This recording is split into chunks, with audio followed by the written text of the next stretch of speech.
Hello everyone, मैं हूं विकास यादव एक बार फिर से गुरुकुल क्लासेस में।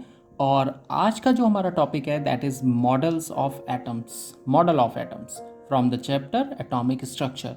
ये जो चैप्टर है वो आपका क्लास 11 से है। CBSE board and ISC board दोनों के स्टूडेंट्स इसको पढ़ते हैं। तो जैसे जैसे इलेक्ट्रॉन, प्रोटॉन और न्यूट्रॉन का डिस्कवरी हुई तो अब इस चीज़ की प्रॉब्लम हुई कि इनकी एग्जैक्ट पोजीशन एटम्स में कहाँ होती है। मतलब कहाँ पर इलेक्ट्रॉन प्रेजेंट होते हैं, कहाँ पर न्यूट्रॉन प्रेजेंट होते हैं और कहाँ पर प्रोटॉन्स प्रेजेंट होते हैं। तो बहुत सारे साइंटिस्ट ने इस पर वर्क किया और अलग अलग मॉडल्स को प्रेजेंट किया ये बताने के लिए कि इलेक्ट्रॉन, प्रोटॉन एंड न्यूट्रॉन की पोजीशंस एटम में कहाँ होती है। तो इस तरह के जो मॉडल्स थे उन्हीं को क्या बोला जाता है, एटॉमिक मॉडल। थॉमसन ने अपने मॉडल में ये बताया था कि ध्यान दीजिएगा, ये प्लम पुडिंग मॉडल या वाटरमेलन मॉडल भी इसको कहते हैं या उसके कंपेयर करते हैं, क्योंकि ये कुछ उसी तरह से दिखाई देता है। तो according to Thomson, an atom consist of a positively charge sphere in which the electrons are embedded in such a way that they give most stable electrostatic arrangement। Most stable electrostatic arrangement का मतलब है कि electron इस तरह से arrange रहते हैं कि एटम कैसा रहे, स्टेबल रहे। उसके बाद में an atom as a whole is electrically neutral because the negative and positive charge are equal in magnitude. किसी भी एटम में पॉजिटिव और नेगेटिव चार्ज का नंबर बराबर होता है। In other words we can say that कि उसमें इलेक्ट्रॉन और प्रोटॉन्स के नंबर बराबर होते हैं।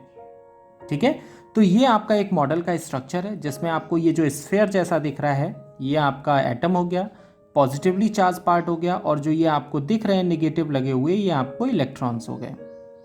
तो इट सीम्स लाइक वाटरमेलन। जैसे वाटरमेलन को आप देखते हैं तो उसका जो रेड वाला पार्ट है, suppose that is positively charge part, and उसमें जो सीड्स लगे हुए हैं, ठीक है, या they are resembles with electrons. तो इस तरह से उन्होंने अपने मॉडल को प्रेजेंट किया जो कि कुछ प्लम पुडिंग या वाटरमेलन जैसा दिखता था। So therefore this model is also known as plum pudding और water model. But this model was rejected. क्यों रिजेक्ट हुआ? Because this model was failed to explain the alpha particle scattering experiment of Rutherford, जिसकी वजह से इस model को क्या कर दिया गया, रिजेक्ट कर दिया गया। ठीक है, और दूसरा जो पॉइंट था, no experimental evidences in its support. जो आपका थॉमसन मॉडल था इसके सपोर्ट में किसी तरह का इनका एक्सपेरिमेंटल प्रूफ था ही नहीं, जिस वजह से इस मॉडल को क्या कर दिया गया, कैंसिल कर दिया गया। उसके बाद जो नेक्स्ट मॉडल आया that was Rutherford's alpha ray scattering experiment. Rutherford का अल्फा पार्टिकल स्कैटरिंग एक्सपेरिमेंट। ठीक है, इसमें रदरफोर्ड ने क्या किया, तो in 1911 Rutherford was proposed a model of an atom और planetary model of an atom. Planetary का मतलब होता है क्योंकि इनके मॉडल को हम अपने प्लैनेटरी सिस्टम से कंपेयर कर सकते हैं। जिस तरह से सन जो है उसके चारों तरफ अलग अलग प्लैनेट्स रिवॉल्व करते हैं, बिल्कुल सेम उसी तरह से जो सन का पार्ट है एटम में अगर हम उसको कहें तो वो सेंट्रल पार्ट यानी न्यूक्लियस होता है, और जो आपके प्लैनेट्स हैं जो कि रिवॉल्व कर रहे हैं दे आर इलेक्ट्रॉन्स, वो इलेक्ट्रॉन की तरह हैं। ठीक है, जिस तरह से प्लैनेट्स सन के चारों तरफ रिवॉल्व करते हैं, in the same manner electrons जो हैं वो न्यूक्लियस के चारों तरफ रिवॉल्व करते हैं, ऐसा रदरफोर्ड ने बताया। अगला है, in his experiment he bombarded a high energy stream of alpha particles at the thin sheet of gold. ठीक है, अपने इस एक्सपेरिमेंट में उन्होंने क्या किया कि हाई एनर्जी स्ट्रीम वाले अल्फा पार्टिकल जो कि रेडियम से मिलते हैं, radium is the source of alpha particles, उस पार्टिकल्स को गोल्ड की थिन फॉइल पर उन्होंने बॉम्बार्ड कराया। कितनी थिन फॉइल थी? लगभग 100 nm। In order to study the deflection, he placed the fluorescent zinc sulfide screen around the gold foil। और पार्टिकल्स जो अल्फा पार्टिकल हैं वो किस साइड में डिफ्लेक्ट हो रहे हैं, किधर की तरफ जा रहे हैं, तो उसको मॉनिटर करने के लिए उन्होंने उस गोल्ड फॉइल की तरफ चारों तरफ एक जिंक सल्फाइड की स्क्रीन लगा दी। क्योंकि अल्फा पार्टिकल जब जिंक सल्फाइड की स्क्रीन पर जाकर स्ट्राइक करते हैं तो वो वहां पर एक फ्लोरेसेंस क्रिएट करते हैं, जिससे आइडेंटिफाई किया जा सकता है कि अल्फा पार्टिकल कहां पर स्ट्राइक कर रहे हैं। He made the following observation by his experiment. और सबसे पहले आप इस एक्सपेरिमेंट को समझिए कि देखिए ये यहां पर आपने गोल्ड की एक फॉइल लगाई थी। ठीक है, यहां पर आपको एक सोर्स ऑफ अल्फा पार्टिकल जो कि रेडियम है, एक कैटेगरी उसकी है सी। ठीक है, जिससे अल्फा पार्टिकल्स का नंबर बहुत ज़्यादा मिल जाता है। दूसरा ये स्लिट है, स्लिट का काम होता है कि अल्फा पार्टिकल की फोकस करना, उसको उस पॉइंट पर फोकस करना जहां पर हमें उसे बॉम्बार्ड कराना है।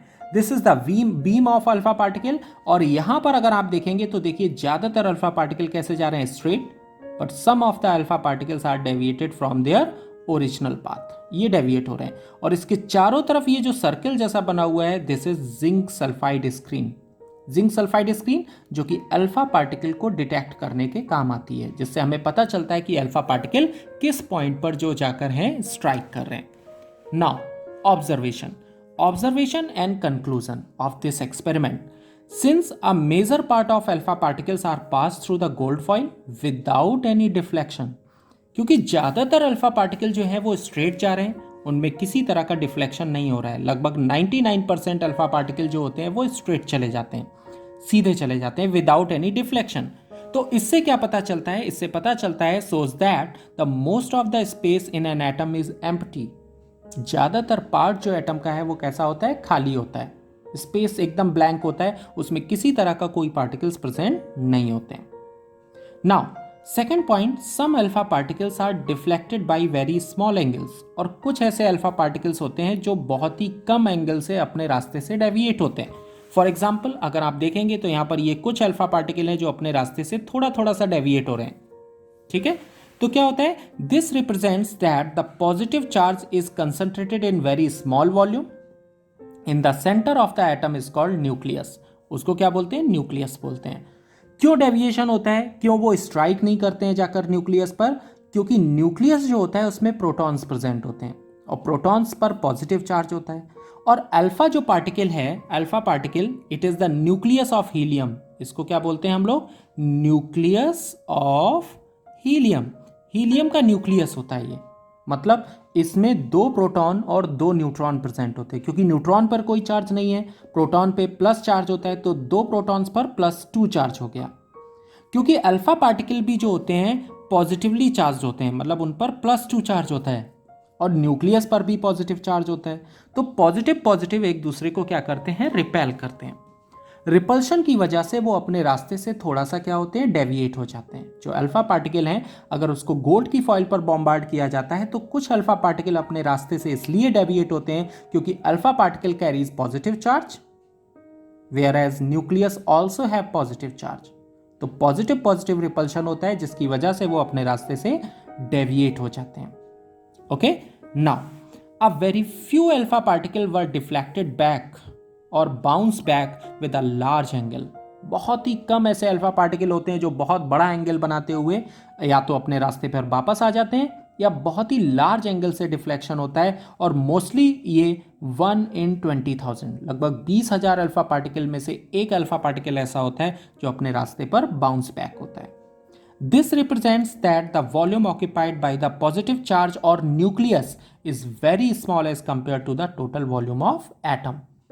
एटम का जितना वॉल्यूम होता है अगर उससे कंपेयर करें तो हमारा जो न्यूक्लियस का चार्ज है, न्यूक्लियस का जो साइज है वो इतना कम होता है कि केवल 20,000 में से एक पार्टिकल ऐसा होता है जो अपने रास्ते पर बाउंस बैक होता है। This is approx value, okay, not an exact value.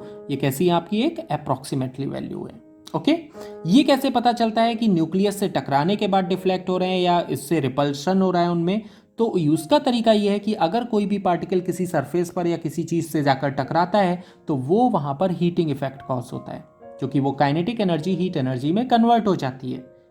Moving particle अपनी एनर्जी को उस पार्ट में ट्रांसफर कर देते हैं, लेकिन गोल्ड की फॉइल यहाँ पर उतनी हीट नहीं करती है। इसका मतलब हुआ कि पार्टिकल गोल्ड के न्यूक्लियस, यानी जो गोल्ड के पार्टिकल हैं उनके न्यूक्लियस से जाकर स्ट्राइक नहीं कर रहे हैं, वो वहाँ से डिफ्लेक्ट हो रहे हैं। ठीक है, अब आगे देखते हैं demerits of Rutherford's model. Rutherford model की डिमेरिट्स क्या हैं?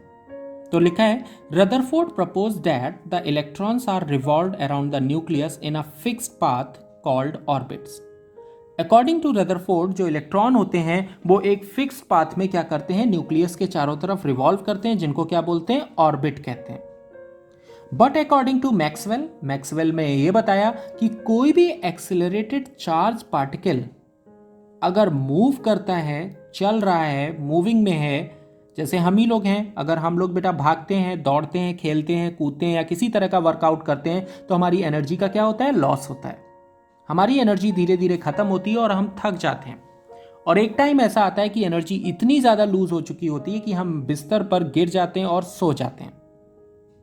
सेम अगर इलेक्ट्रॉन न्यूक्लियस के चारों तरफ घूम रहा है, अगर एक्सेलरेट कर रहा है, तो उसमें से भी कुछ ना कुछ एनर्जी का क्या होगा, लॉस होगा। तो according to Maxwell, accelerated charge particle emit electromagnetic radiation in the form of energy, due to which electron will lose its energy and come close to the nucleus by following spiral path। तो इससे क्या होगा कि electron अपनी energy को लगातार loose करेगा और वो एक स्पाइरल पाथ को फॉलो करते हुए न्यूक्लियस के क्लोज आता जाएगा। जैसे सपोज दैट ये न्यूक्लियस है और ये इलेक्ट्रॉन है, जैसे जैसे ये क्या करेगा, एनर्जी इसके चारों तरफ रिवॉल्व करेगा, इसकी एनर्जी कम होती जाएगी और कम होती जाएगी, तो वो एक स्पाइरल पाथ को फॉलो करते हुए न्यूक्लियस में जाकर डंप हो जाएगा। Like this. क्या होगा, एक समय ऐसा आएगा कि उसकी एनर्जी पूरी तरह से क्या हो जाएगी, खत्म हो जाएगी। ये हमारे मैक्सवेल का कहना है। बट डाल्टन ने यह बोला था, the atom can not be created और नॉर बी डिस्ट्रॉयड। एटम को हम ना तो क्रिएट कर सकते हैं ना ही डिस्ट्रॉय कर सकते हैं। और डाल्टन की जो थ्योरी थी वो इन मॉडल से काफी पहले आ चुकी थी। तो इसका मतलब हुआ कि एटम को अगर हम डिस्ट्रॉय नहीं कर सकते, उसको क्रिएट नहीं कर सकते, तो इसका मतलब हुआ कि इलेक्ट्रॉन जो है, जो कि न्यूक्लियस के चारों तरफ रिवॉल्व कर रहे हैं, वो स्टेबल हैं। वो तो ना तो एनर्जी को लूज कर रहे हैं ना ही एनर्जी को एब्जॉर्ब कर रहे हैं। तो इस पॉइंट को, क्योंकि एटम जो होता है वो आपका स्टेबल होता है, वो डिस्ट्रॉय नहीं होता है, तो इस पॉइंट से हमें यह पता चलता है कि इलेक्ट्रॉन अगर न्यूक्लियस के चारों तरफ रिवॉल्व कर रहे हैं तो वो अपनी एनर्जी को लूज नहीं करेंगे, क्योंकि एनर्जी को अगर लूज करेंगे तो एटम का जो एग्जिस्टेंस है वो खत्म हो जाएगा। ओके, नाउ तो दस the Rutherford model does not explain the stability of atom. Another point is Rutherford's model does not explain the distribution of electron around the nucleus। Nucleus के चारों तरफ जो KLMN करके हम शेल पढ़ते हैं, इनके बारे में भी रदरफोर्ड ने नहीं बताया। ये किसके मॉडल ने बताया, तो ये बोहर्स के मॉडल ने एक्सप्लेन किया कि KLMN करके स्टेशनरी ऑर्बिट्स या शेल्स होते हैं जिनमें इलेक्ट्रॉन रिवॉल्व करते हैं। ठीक है, तो रदरफोर्ड ने इसको भी एक्सप्लेन नहीं किया। And the last point, this model was also failed to explain discrete spectral lines in atomic spectra. Spectra क्या होता है, spectra is the energy graph. Energy graph होता है जिसको एक पर्टिकुलर इंस्ट्रूमेंट की हेल्प से पेपर पे ड्रॉ किया जाता है। ठीक है, तो कोई भी इलेक्ट्रॉन अगर अपनी एनर्जी को इमिट कर रहा है तो उसकी एनर्जी को अगर हम लोग जो है स्पेक्ट्रोस्कोपी की हेल्प से ड्रॉ करें, तो जो डिस्क्रीट लाइंस आती हैं उस स्पेक्ट्रा में, उसके एनर्जी के ग्राफ में, उसको भी ये मॉडल एक्सप्लेन नहीं करता है। तो ये आपका रदरफोर्ड मॉडल है जो अल्फा पार्टिकल स्कैटरिंग एक्सपेरिमेंट के नाम से जाना जाता है और जिसने आपके थॉमसन के प्लम पुडिंग मॉडल को रिजेक्ट किया। ठीक है, लेकिन इसमें भी कहीं ना कहीं कुछ डिमेरिट्स प्रेजेंट हैं। आई होप आपको ये पूरा मॉडल समझ में आ गया होगा, और अगर किसी तरह का कोई क्वेरी या क्वेश्चन है तो आप मुझे कमेंट बॉक्स में लिख सकते हैं, और देखते रहिए गुरुकुल क्लासेस आने वाले वीडियोस के लिए। Thank you for watching Gurukul classes.